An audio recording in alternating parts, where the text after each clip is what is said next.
Welcome to V3 news Saksham సమాచారం. నేను మీ సాయిస్తా. ముందుగా హెడ్లైన్స్ చూద్దాం.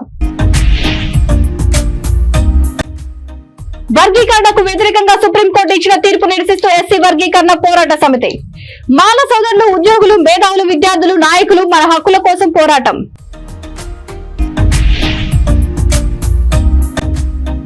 రామగుండం అభివృద్ధి కోసం ఎమ్మెల్యే వెంట నడుస్తున్న వారంతా తమ అన్నదమ్ముల్లా భావించాం.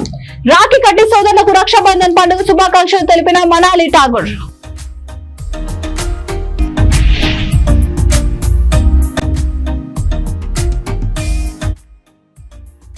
సైబర్ నేరాలకు గురైన వారు టోల్ ఫ్రీ నెంబర్ 1930కి కాల్. ఇక డీటెయిల్స్ చూస్తే పెద్దపల్లి జిల్లా రామగుండం ఎమ్మెల్యే క్యాంప్ కార్యాలయంలో రామగుండం ఎమ్మెల్యే రాజ్ ఠాకూర్, మక్కన్ సింగ్ సతీమణి మనాలి ఠాకూర్ రక్షాబంధన్ వేడుకలు ఘనంగా నిర్వహించారు. రాఖీ కట్టి సోదరులకు రక్షాబంధన్ శుభాకాంక్షలు తెలిపారు. ఈ సందర్భంగా మనాలి ఠాకూర్ మాట్లాడుతూ తనకు తోబుట్టువులు లేకున్నా కాంగ్రెస్ పార్టీ ఎమ్మెల్యే రాజ్ ఠాకూర్ తనకు ఒక పెద్ద కుటుంబాన్ని ఇచ్చారని అన్నారు. రామగుండం అభివృద్ధి కోసం ఎమ్మెల్యే వెంట నడుస్తున్న వారంతా తన అన్నదమ్ముల్లా భావించి సుమారు 500 మందికి రక్షాబంధన్ కట్టాము అని వారు తెలిపారు. కాంగ్రెస్ పార్టీ నాయకులకు, కార్యకర్తలకు, పత్రికా, మీడియా సోదరులకు రాఖీలను కట్టి అందరికీ రక్షాబంధన్ శుభాకాంక్షలు తెలియజేశారు. ఈ కార్యక్రమంలో బంగి అనిల్ కుమార్, బొంతల రాజేష్, బాలరాజ్ కుమార్ తదితరులతో పాటు అధిక సంఖ్యలో నాయకులు పాల్గొన్నారు.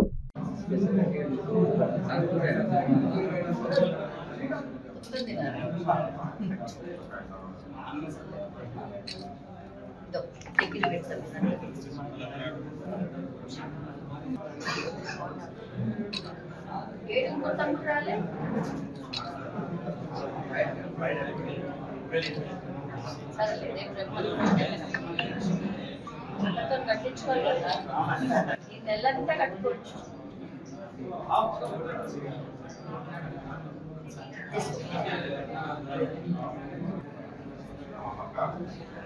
ఇంకో నేను కొంచెం పెడతారా?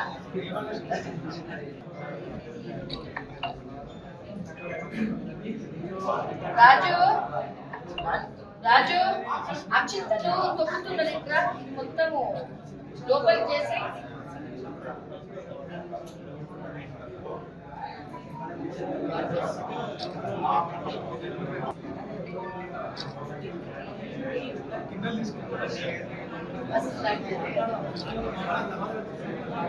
ఎప్పుడు కట్టుకోవాలి.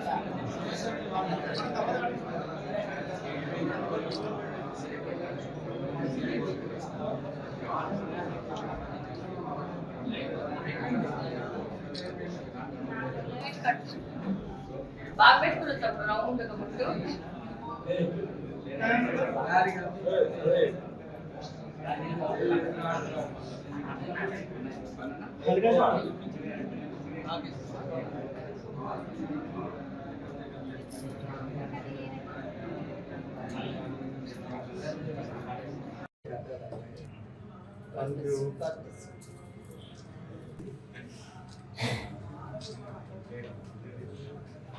మొత్తం వస్తాడు నాతో గుడ్లోకి వస్తాడు.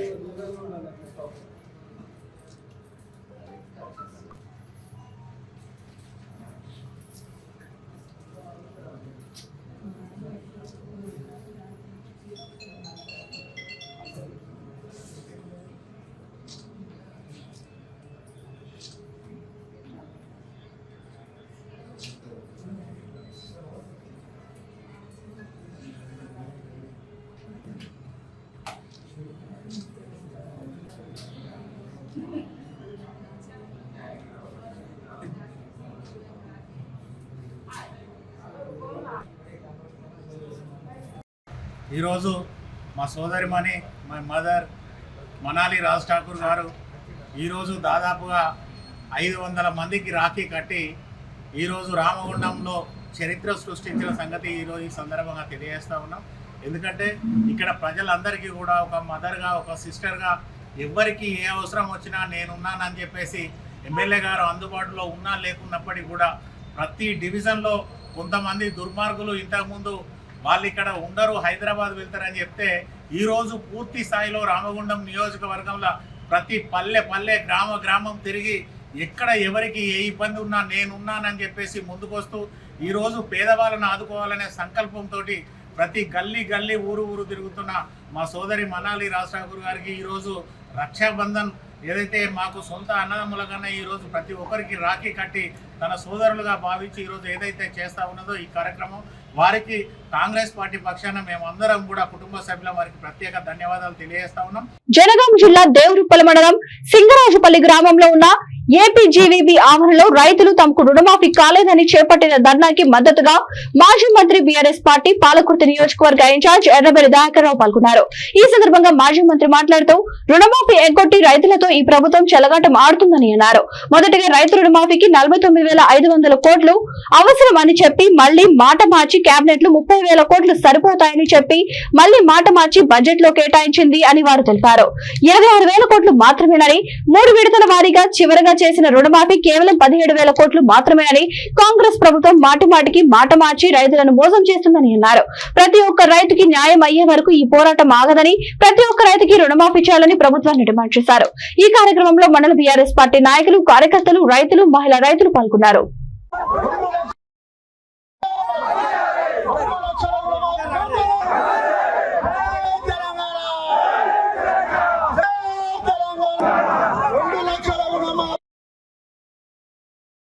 ఆఖరికి మళ్ళీ ఎలక్షన్లు అయిపోయాక 36,000 కోట్లకు తీసింది లెక్కలు తగ్గించి సరే 36,000 కోట్లైనా వస్తే బాగానే ఉంటుందని మనం అందరం అనుకున్నాం. 36,000 కోట్ల నుంచి తీసేసి క్యాబినెట్ లో 33,000 కోట్లకు తగ్గించండి వాళ్ళ క్యాబినెట్ మీటింగ్ లో. మళ్ళా బడ్జెట్ లోపల 26 కోట్లు పెట్టాడు తగ్గించి 26 కోట్లన్నా అయితే అని ఆశపడ్డాం. మళ్ళా ఆగస్టు 15వ తారీఖు నాడు ఖమ్మంలో మీటింగ్ పెట్టి మొత్తం రైతులందరూ క్లోజ్ చేసిన లెక్క తీస్తే 17,000 కోట్లే. అవన్నీ రైతు బంధు బాపతి అన్ని అటు మార్చు 17,000 కోట్లు రైతు బంధు అటు పెట్టేసి మాఫీ చేసినా అని సంబరాలు చేసుకున్నాడు. నువ్వు ఆగస్టు 15వ తారీఖు నాడు చేస్తున్నాని మొత్తం క్లోజ్ చేసినావని దుకాణం పెట్టి సంబరాలు చేసుకున్నవే. మరి ఈ రోజు సగం మందికి కాలేదు. మళ్ళీ ఏమంటాడు ఆయనే, హరీష్ రావు రిజైన్ చేయని మళ్ళీ హరీష్ రావు నువ్వే మాఫీ చేస్తానని చెప్పి క్లోజ్ చేసినావు అని చెప్పి ఇప్పుడేమంటారు మళ్ళీ ఇంకా అక్కడక్కడ కొద్దిగా అక్కడిక్కడే మిగిలిపోయినాయి. అవి కూడా అప్లికేషన్ పెట్టుకుంటా చేసుకుంటా అంటే పాపం 2 లక్షలు దాటిన వాళ్ళు అంతా బ్యాంకులో చుట్టూ తిరిగి మిగతా అమౌంట్ కట్టింది. అది కట్టిన తర్వాత కూడా ఏం రెస్పాన్స్ లేదు. పాపం ఇప్పుడు ఆ బంగారం పెట్టి తెచ్చి పెట్టిండు సింగరాజపల్లి అని అందరు అప్పులు తీసుకొచ్చి పెట్టారు. నేను ఒక్కటే అంటున్నా, నిన్ను వదిలిపెట్టే ముచ్చటే లేదు. నేను కూడా చెప్తున్నా, హరీష్ రావు గారు కానీ, కేటీఆర్ గారు కానీ, కేసీఆర్ గారు కానీ మేము నిన్ను వదిలిపెట్టే ముచ్చట్లేదు. రైతులందరికీ రుణమాఫీ అయ్యే వరకు వదిలిపెట్టేది లేదు. నేను ఒక్కటే చెప్తున్నా, నేను ఇప్పటికి 8 నెలల నుంచి సైలెంట్ గానే ఉన్నా. నేను రైతుల కోసం ఈ దేవరుప్పల మండలం పాలకుర్తి నియోజకవర్గంలో కేసీఆర్ నాయకత్వంలో ఎన్నో చేశాం. ఏందండి 5 ఏళ్ల కింద 10 ఏళ్ల కింద మనకు దేవరుప్పల చుక్క నీళ్లుండేనా? 10 ఏళ్ళు 50 ఏళ్ళు మీరు కాంగ్రెస్ పార్టీ వెళ్ళిందే ఎవరన్నా పట్టించుకున్నారా? ఆ వాగు పట్టించుకున్నారా ఎప్పుడన్నా? కొమరంభీం ఆసిఫాబాద్ జిల్లా కేంద్రంలోని ఓడపల్లి గార్డెన్ లో DSP Sadayya, cyber security DSP Ramesh ల ఆధ్వర్యంలో సైబర్ మోసాలపై చైతన్య పరిచేందుకు నిర్వహించిన అవగాహన సదస్సుకు జిల్లా ఎస్పీ డివి శ్రీనివాసరావు ఐపీఎస్ ముఖ్య అతిథిగా హాజరయ్యారు. ఈ సందర్భంగా జిల్లా ఎస్పీ డివి శ్రీనివాసరావు ఐపీఎస్ మాట్లాడుతూ ప్రస్తుతం రోజురోజుకు పెరుగుతున్న ఆన్లైన్ మోసాలు, సైబర్ నేరాల పట్ల విద్యార్థులు అవగాహన కలిగి ఉండి తమ తల్లిదండ్రులకు, బంధువులకు, స్నేహితులకు వివరించాలని అన్నారు. సైబర్ నేరాలకు గురైతే వెంటనే 1930 నెంబర్ కు ఫోన్ చేయాలని లేదా వెబ్సైట్ లో రిపోర్ట్ చేయాలని అన్నారు. ఈ అవగాహన కార్యక్రమంలో సైబర్ నేరాలపై ఎల్ఈడి స్క్రీన్ ద్వారా విద్యార్థులకు అవగాహన కల్పించారు. సైబర్ నేరాలపై అవగాహన కొరకు పోస్టర్లను ఎస్పీ, అడిషనల్ ఎస్పీ, పోలీస్ అధికారులతో కలిసి విడుదల చేశారు. అనంతరం విద్యార్థులతో ప్రతిజ్ఞ చేయించారు. ఈ కార్యక్రమంలో జిల్లా additional SP admin Prabhakar Rao, డిఎస్పీలు Sadayya, Ramesh, ఇన్స్పెక్టర్లు పాల్గొన్నారు.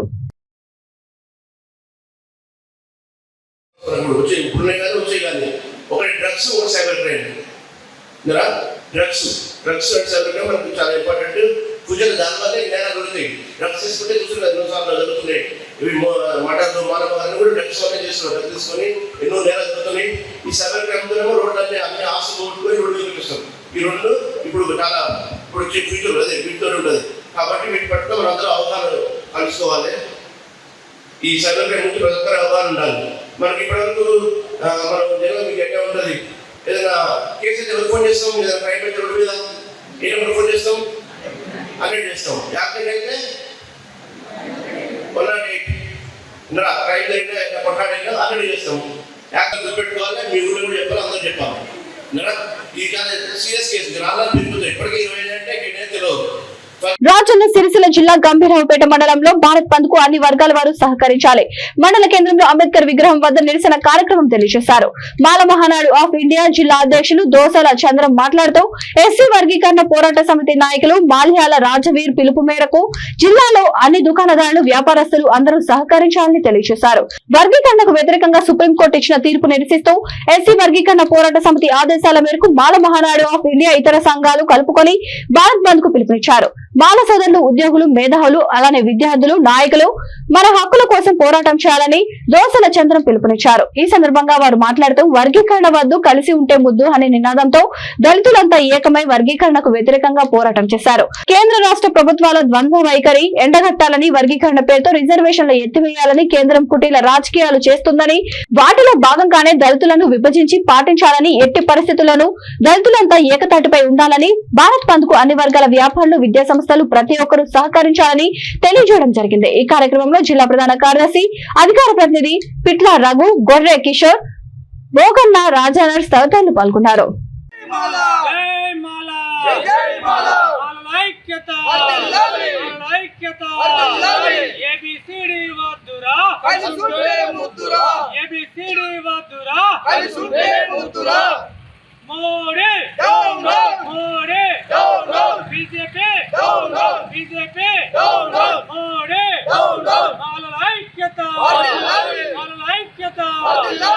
కేంద్ర రాష్ట్ర ప్రభుత్వాల నిర్లక్ష్య వైఖరి నశించాలి. కేంద్ర రాష్ట్ర ప్రభుత్వాల నిర్లక్ష్య వైఖరి నశించాలి. ఏబిసిడి వర్గాలను వెంటనే రద్దు చేయాలి. ఏబిసిడి వర్గాలను వెంటనే రద్దు చేయాలి. సుప్రీం కోర్టు ఇచ్చిన తీర్పును వెంటనే రద్దు చేయాలి. వాళ్ళ ఐక్యత వర్ధిల్లాలి. కేంద్ర రాష్ట్ర ప్రభుత్వాల నిర్లక్ష్య వైఖరి నశించాలి. కేంద్ర రాష్ట్ర ప్రభుత్వాల నిర్లక్ష్య వైఖరి నశించాలి. Modi down down, Revanth Reddy down down, Modi down down, Revanth Reddy down down. వాళ్ళ ఐక్యత వర్ధిల్లాలి. ఈరోజు గంభీరావుపేట మండల కేంద్రంలో ఎస్సీ వర్గీకరణ పోరాట సమితి ఆధ్వర్యంలో మాలమాన పిండి ఆధ్వర్యంలో జరిగే కార్యక్రమంలో దేశవ్యాప్తంగా రాష్ట్ర బంద్కు పిలుపునియడం జరిగింది. ప్రజా సంఘాల నాయకులు, బీఎస్పీ కూడా సంపూర్ణంగా మద్దతు ప్రకటించడం జరిగింది. ఏదైతే ఈ రాష్ట్రంలో రేవంత్ రెడ్డి కాంగ్రెస్ పార్టీ ఉన్నాడో, మొన్నటికి మొన్న అసెంబ్లీలో ఆర్డినెన్స్ కూడా జారీ కాకముందే వర్గీకరణ చేస్తా, నేను ఒక లాయర్ని పెడతా, మీకు సపోర్ట్ చేస్తానడము సిగ్గుచేటు. రానున్న రోజుల్లో ఒక కాంగ్రెస్ పార్టీకి పుట్టగతులు ఉన్నాయి. స్థానిక సంస్థలు కూడా కాంగ్రెస్ పార్టీ నాయకులను అడ్డుకోవడం జరుగుతుంది. అదేవిధంగా బీజేపీ పార్టీ నాయకులు ఎక్కడ తిరిగిన కానీ వారిని కూడా అడ్డుకోవడం జరుగుతుంది. ఏదైతే చీకటి ఒప్పందంతో వర్గీకరణ తీర్పిచ్చారో దాన్ని సుప్రీంకోర్టు తీర్పుగా వ్యతిరేకంగా రేపు జరగబోయే 21 నాడు జరగబోయే భారత్ బంద్కు పిలుపునివ్వడం జరుగుతుంది. రాజన్న జిల్లా కేంద్రంలో ఉన్నటువంటి ప్రతి ఒక్కరూ వస్త్ర వ్యాపారులు కానీ, వాణిజ్య వ్యాపారులు కానీ అన్ని కూడా స్వచ్ఛందంగా బంద్ చేయలే హోటళ్ళు కూడా అని తెలంగాణ మాల మానాడు ఎస్సీ వర్గీకరణ పోరాట సమితి తరఫున డిమాండ్ చేయడం జరుగుతుంది. అదేవిధంగా ఏదైతే గతంలో సుప్రీంకోర్టు కొట్టివేసిన తీర్పును మళ్ళా స్టార్ట్ చేయడం అనేది సిగ్గుచేటు. చంద్రబాబు నాయుడు కూడా ఈ చంద్రబాబు నాయుడు కుట్రనే ఉన్నది. నరేంద్ర మోడీ, చంద్రబాబు నాయుడు చీకటి ఒప్పందం రేవంత్ రెడ్డికి ఇట్లా కలిసి ఈ యొక్క చేయడం అనేది సరైన పద్ధతి కాదు. సుప్రీంకోర్టు కూడా మేము దేశవ్యాప్తంగా ఆందోళన కార్యక్రమాలు చేపడతాం. రానున్న రోజుల్లో ఇప్పుడు 11 మంది ధర్మాసనంతో కూడా ఇప్పుడున్నటువంటి మా జాతీయ నాయకులు కూడా మల్లెల వెంకటరావు గారు కూడా మొన్న కోర్టులో కేసు వేయడం జరిగింది. అందరం కూడా మేము ఏకతాటి మీదకి వచ్చి ఈ యొక్క బంద్ను విజయవంతం చేయాలి. ప్రతి ఒక్క నాయకులు, మాల సోదరులందరూ ఏకతాటి మీదకి వచ్చి రేపు జరగబోయే ప్రతి ఒక్కరూ సిరిసిల్ల జిల్లా మొదలుకొని దేశవ్యాప్తంగా అందరూ సహకరించి వాణిజ్య వ్యాపారులు, వస్త్ర వ్యాపారులు సహకరించాలని తెలంగాణ మానవాడు పక్షాన డిమాండ్ చేయడం జరుగుతుంది. ప్రతి ఒక్కరూ గమనించాలి. ఇప్పుడు అన్నదమ్ముల్లో ఉన్నటువంటి వారిని విడగొట్టినటువంటి నరేంద్ర మోడీ వీళ్ళు కలిసి ఉంటే రాజ్యాధికారం దిశగా వెళ్తారని చెప్పడం జరిగింది. వీళ్ళని విడగొడితే రాజ్యాధికారం రాదు, మాయ రాజ్యం ఎత్తులని గ్రహించినటువంటి నరేంద్ర మోడీ ఈ చీకటి ఒప్పందాన్ని మేము ఎండగడతామని రానున్న రోజుల్లో ఇప్పుడున్న స్థానిక ఎలక్షన్లో మీరు బీజేపీ ప్రభుత్వానికి పుట్టగతులు ఉన్నాయని డిమాండ్ చేస్తూ రేపు జరగబోయే భారత బంద్ను అందరూ బాలలందరూ వచ్చి విజయవంతం చేయాలని డిమాండ్ చేస్తున్నాను. జై భీమ్. శ్రీ వాసవి కన్యకా పరమేశ్వరి అమ్మవారికి భక్తులు బంగారు చీరను కానుకగా అందజేశారు. 3 కేజీల బంగారంతో 2 కోట్ల రూపాయల విలువ చేసే చీరను తయారు చేయించి భక్తులు శ్రీ వాసవి కన్యకా పరమేశ్వరి సంక్షేమ భక్త సంఘం ఆధ్వర్యంలో నిర్వహించిన కార్యక్రమంలో assembly deputy speaker Kolagatla Veerabhadraswamy, Kakinada MLA Dwarampudi Chandrasekhar Reddy చేతుల మీదుగా ఈ చీరను అమ్మవారికి అందజేశారు. 110 సంవత్సరాల క్రిందట నిర్మించిన వాసవి అమ్మవారి ఆలయంలో ఉమ్మడి తూర్పుగోదావరి జిల్లాలో ఎక్కడా లేని విధంగా ఇక్కడ ఆర్యవైశ్య సంఘం నేతలు బంగారు చీరను తయారు చేసి బహుకరించడం గొప్ప విషయమని ప్రశంసించారు. కొలగట్ల వీరభద్రస్వామి గత నెల విజయనగరం కన్యకా పరమేశ్వరి అమ్మవారి దేవస్థానంలో వాసవి మాత జయంతి ఉత్సవాలు ఘనంగా నిర్వహించారు. ఈ జయంతి ఉత్సవాల్లో భాగంగా వాసవి మాతను బంగారు చీర, వజ్ర కిరీటంతో అలంకరించారు. AP assembly deputy speaker Kolagatla Veerabhadraswamy అమ్మవారిని దర్శించుకుని పూజలు నిర్వహించారు. బంగారు చీరలో అమ్మవారిని దర్శించుకోవడానికి భక్తులు బారులు తీరారు. వెంటనే వాసవాంబ చక్కని ఉపమానమిటు చెప్పెను. కైలాసయమలోకము వెళ్ళుటకు 2 దారులు ఉండెను. యుద్ధమే సత్యమైతే దృష్టిని చేతిలో మరణించిన మోక్షమును చెందమప్పుడు మనకును యమలోకమే సత్యము. దుర్మార్గుడై ఉండిన సైంధవుడు అభిమన్యు చంపెనయ్యా. సన్మార్గుడై ఉన్నను అభిమన్యు యమపురికి చేరెనయ్యా. హిరణ్యకశిపరాజు పలుమార్లు శ్రీహరిని దూషించిన అరిచేత చచ్చెనయ్యా. మోక్షమును వెంటనే పొందెతాను శాశ్వతము ఏది కాదు. మనమును శీలమును రక్షించుటకు ప్రాణత్యాగము చేసితే. భూపాలపల్లి దేశ ప్రధానిగా స్వర్గీయ రాజీవ్ గాంధీ ఎన్నో సంక్షేమ పథకాలు తీసుకొచ్చి బడుగు బలహీన వర్గాలకు పెద్దపీట వేసి దేశం కోసం ప్రాణత్యాగం చేసిన గొప్ప నాయకుడు రాజీవ్ గాంధీ అని భూపాలపల్లి ఎమ్మెల్యే గండ్ర సత్యనారాయణరావు అన్నారు. రాజీవ్ గాంధీ 80వ జయంతి సందర్భంగా పట్టణ కాంగ్రెస్ కమిటీ అధ్యక్షుడు దేవన్ ఆధ్వర్యంలో ఏర్పాటు చేసిన కార్యక్రమంలో ముఖ్య అతిథులుగా ఎమ్మెల్యే గండ్ర సత్యనారాయణరావు, రాష్ట్ర ట్రేడ్ ప్రమోషన్ కార్పొరేషన్ చైర్మన్ అయితా ప్రకాష్ రెడ్డితో కలిసి పాల్గొన్నారు. ఈ కార్యక్రమంలో ప్రజాప్రతినిధులు, మాజీ ప్రజాప్రతినిధులు, కాంగ్రెస్ పార్టీ రాష్ట్ర, జిల్లా, బ్లాక్, మండల, డివిజన్ కాంగ్రెస్ పార్టీ నాయకులు, కార్యకర్తలు తదితరులు పాల్గొన్నారు.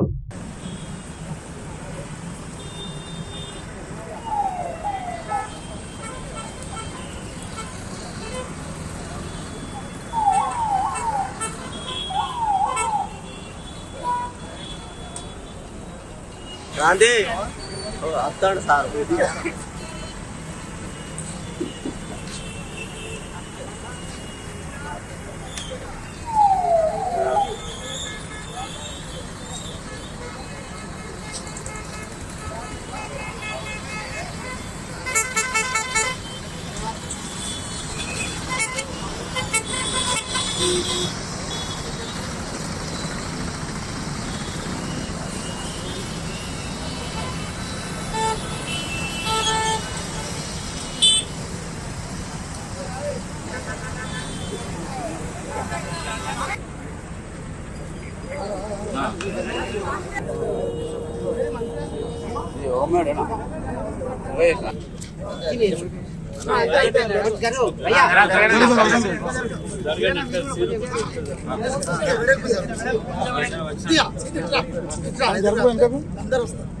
అన్న సత్యబాబు బాబాని కొంచెం ఎందుకుంటాను ఎవరు పడతారు.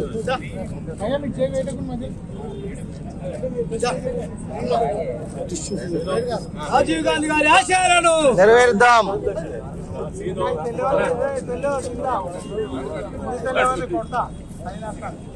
राजीव गांधी अमर है, राजीव गांधी अमर है, राजीव गांधी अमर है, राजीव गांधी अमर है. कांग्रेस जिंदाबाद, कांग्रेस जिंदाबाद.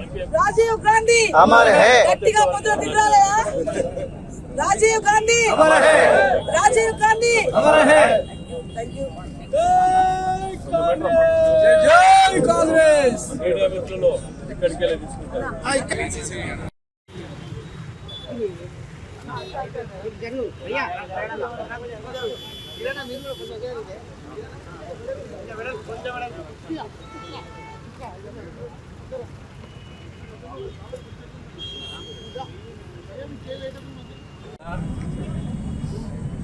యావత్ భారతదేశం ఇందిర కుటుంబాన్ని మరొకసారి మనం మననం చేయాల్సిన అవసరం ఉంది.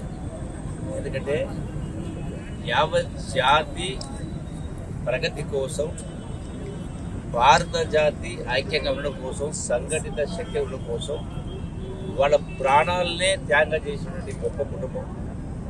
నెహ్రూ నుంచి మొదలుపెట్టుకుంటే నెహ్రూ అయినా, ఇందిరాగాంధీ అయినా ఆనాడు మరి తుపాకీ తూటాలకు బలైన రాజీవ్ గాంధీ గారు కూడా దేశ ప్రతిష్ట కోసం, దేశ సమగ్రం కోసం ప్రాణాలు అర్పించారు. ముఖ్యంగా ఈనాడు భారతదేశంలో సాంకేతిక పరిజ్ఞానం, సాంకేతిక విప్లవం ఈ స్థాయిలో వచ్చిందంటే దానికి రూపకర్త, దానికి పునాది వేసినటువంటిది రాజీవ్ గాంధీ గారు. అట్లాగే ఇంకో మాట చెప్పాల్సిన అవసరం ఉంది. చాలామంది చాలా మాట్లాడుతూ ఉంటారు, ప్రతిపక్షాలు విమర్శిస్తూ ఉంటారు. ఈ రోజున ప్రధానమంత్రి పదవి అంటే ఎవరైనా వద్దనే వాళ్ళు ఉంటారా? మామూలు సర్పంచ్ అయినా, ఎంపీటీస్ అయినా పదవుల కోసం వార్డు మెంబర్ పీకులాడుతూ ఉంటారు, కొట్లాడుతూ ఉంటారు. అటువంటిది ప్రధానమంత్రి పదవి త్యాగంగా అంటే అవకాశం వచ్చిన ఒక్కసారి కాదు, 2 పర్యాలు సోనియా గాంధీ గారు తిరస్కరించారు. రాహుల్ గాంధీ గారికి కూడా ప్రధానమంత్రి అవకాశం వచ్చిన ఆనాడు మన్మోహన్ సింగ్ గారికి ఇవ్వడం జరిగింది. అంటే ఇంత గొప్ప త్యాగ కుటుంబం స్వాతంత్రం తేవడంతో పాటుగా ఈనాడు కూడా ప్రజాస్వామ్యం ఇంత పెద్ద ప్రణమిస్తా ఉందంటే అది కాంగ్రెస్ యొక్క గొప్పతనం. ఇందిర కుటుంబం, మహాత్మా గాంధీ గారు నేర్పినటువంటి వారి యొక్క బాటలు నడుస్తున్న కుటుంబం. మరొకసారి 80వ వారి యొక్క జయంతి సందర్భంగా మరొకసారి మరణం చేసుకుని వాళ్ళు అర్పిస్తాం. హెడ్లైన్స్ మరొకసారి. వర్గీకరణకు వ్యతిరేకంగా సుప్రీంకోర్టు ఇచ్చిన తీర్పు నిరసిస్తూ ఎస్సీ వర్గీకరణ పోరాట సమితి. మాల సోదరులు, ఉద్యోగులు, మేధావులు, విద్యార్థులు, నాయకులు మన హక్కుల కోసం పోరాటం.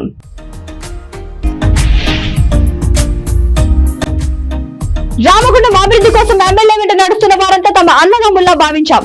రాఖీ కట్టి సోదరులకు రక్షాబంధన్ పండుగ శుభాకాంక్షలు తెలిపిన మనాలి ఠాగూర్.